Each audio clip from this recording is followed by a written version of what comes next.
we'll be happy, I think both of us, I imagine, will be happy to go into this more in the discussion, because it was also a theme in Professor Wolff's remarks. But a great deal of what economists do is actually what one might call deliberate obscurantism, which takes considerations that ought to be in the realm of public discussion out of the realm of public discussion for bad reasons rather than for good ones. Let me stop there.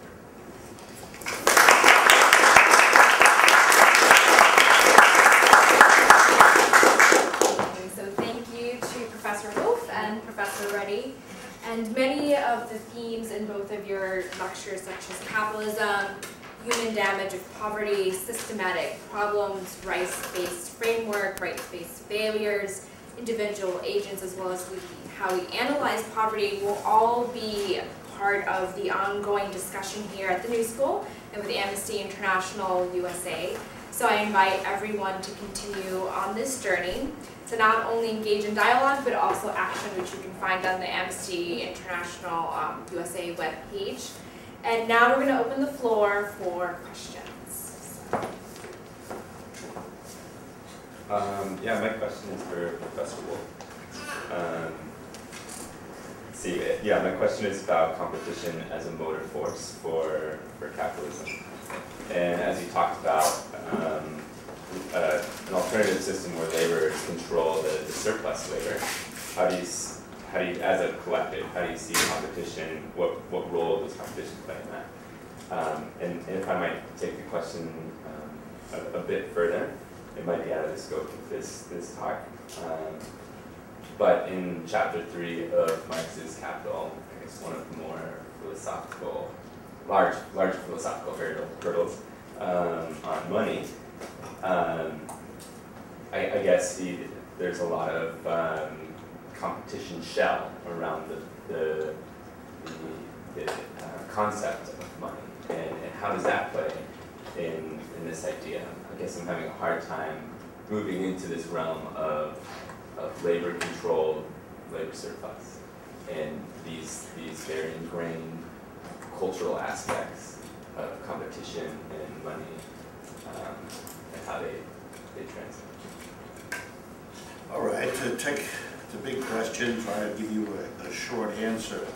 In Marx's analysis, competition emerges because the way in which each capitalist tries to reproduce himself, that is, to keep getting surplus out of the workers that he employs, and to distribute that surplus in a way to keep himself going, that the way each one does it has as an unintended side effect threatening the existence of another capitalist.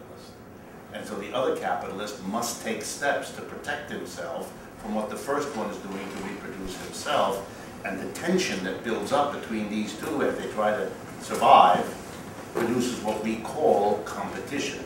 It has tended over the years to be morphed into something that is a drive of the person, as if it emerges out of a personality, for example, out of a certain kind of. Whereas for Marx, it's more the adaptation of the human beings to a condition in which the survival of each is the endangerment of the survival of the other. One of the purposes and points of changing the organization of production so that the surplus is produced and appropriated by the workers in an enterprise would be to get rid of that. That is, to make collective decisions both within this enterprise and together among enterprises about how to use the surplus, precisely so that the decisions of any one are not independent of another and therefore are not an unintended consequence for the other that threatens the other one's existence. None of that is necessary. This is a result of the particular way capitalism organizes production. And indeed, you would want to get rid of it because of its destructive qualities. If you believe, and I know it would be hard to grow up in the United States without believing it, if you believe that competition has, in some generic sense, some value in terms of making better production methods replace less well ones, then you would simply, in a society of the sort I've described, with workers taking over this society, develop a set of incentives and rewards for improving technology or developing new commodities. That wouldn't be very difficult to do, and you would then parcel those out according to who was able to achieve those gains. but they don't have, to get those gains does not require you to have the peculiar capitalist arrangement where each one's survival becomes a threat to the survival of others. And how that threat works is what Marx, particularly in those chapters, details so beautifully. The same thing applies to money. And money emerges in market economies where people exchange things, and where the early phase of the standard discussion, the early phase in which I get rid of a particular commodity in exchange for another one, barter and so forth.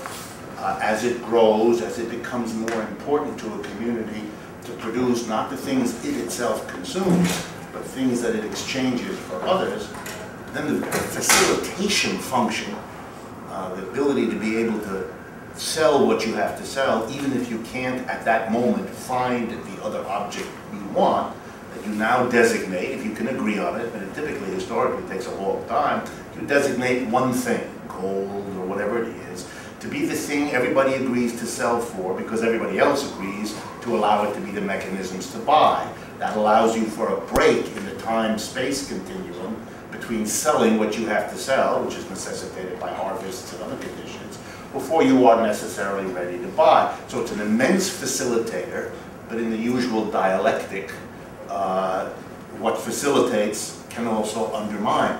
And so the money that helps develop the system can, if it is hoarded, if it is stockpiled for its own purposes, if it's abusively distributed, can become not the facilitator as it was intended to be, but the destroyer of the very structure of an interacting or exchanging community.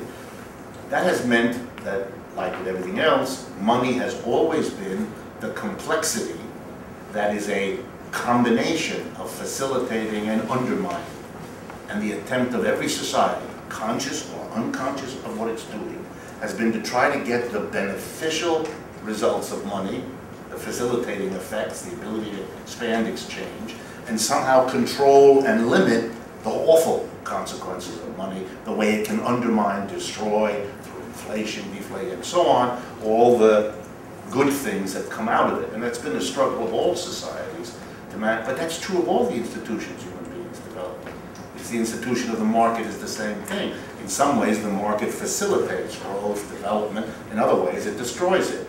And every society, again, implicitly, if not explicitly, tries to milk the benefits of this institution without suffering all of its horrific costs. And much of human development depends on how well you're able to do that. And much of human regression comes when you do not admit the contradictoriness of all of these institutions. Begin to imagine to yourself that they can have only the good parts and not the bad ones. For example, the idolatry of markets. They are an engine of efficiency. Nice, they can be. Sometimes they are. They're also engines of inefficiency, the opposite of efficient, destruction, loss, waste, and so on. Every society, in fact, struggles with that. But the struggle becomes harder when you live in a religious environment that can't admit the contradiction, can't admit the imbalances, and has to pretend that this thing should be left alone because it's the magic bullet that only has good qualities and doesn't deliver crap to us all the time. Terribly dangerous tendency of people who don't want to see the contradiction, don't want to see the permeability of all these boundaries we create. It's a little bit like what Professor Reddy said before about the dismissive attitude of much of neoclassical economics to the so-called subjective nature of, say, a boundary of what poverty is. Only economists, in their usual narrow training, would be unaware, as they generally are, that in the history of philosophy, for thousands of years, the question of whether there is such a thing as a subjective that is different from an objective has been a central concern. To proceed as if we all understand what that means is a sign of really stunning ignorance. Stunning in the nature that you're using categories as straightforward and universally agreed to when they're everything other than that. And it's painful to watch. It's like imagining that cause and effect is an idea that you ought to accept. That some things are causes and other things are effects. A proposition without which econometrics dissolves. So econometricians have to believe that that makes sense. If you believe that everything that happens is overdetermined by everything else, goodbye. There is no econometrics, there is no cause and effect. Every cause is an effect, every effect is a cause. Now you've got a real problem, and in order to avoid that, since it makes the arithmetic really difficult, we imagine that it's not a problem. And I think it's the same thing here. There's no necessary relationship between capitalist organization of production and the benefits and costs of competition, the benefits and costs of money.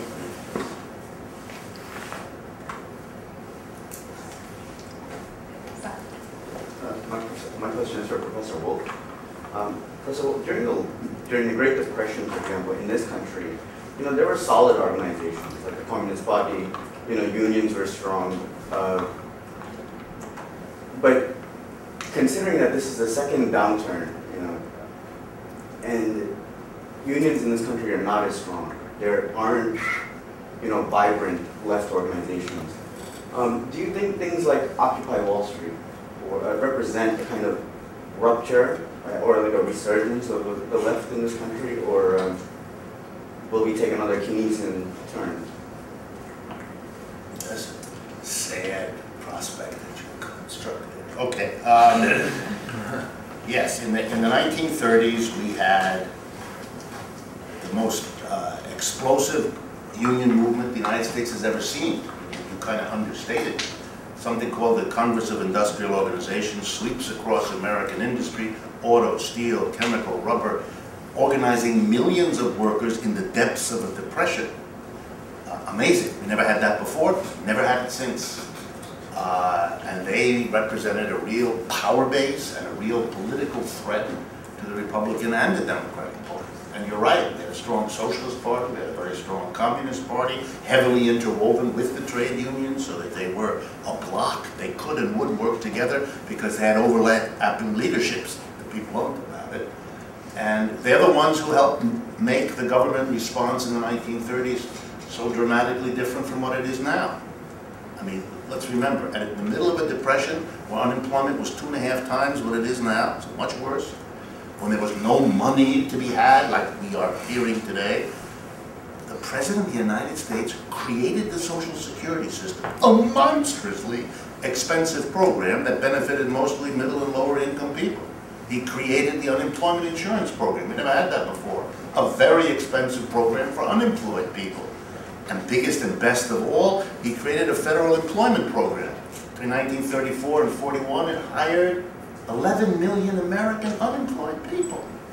We now live in a society with very similar problems. We're not expanding Social Security, we're cutting it. And we don't even discuss a federal employment program. Our lame government can't even bring it up as an idea.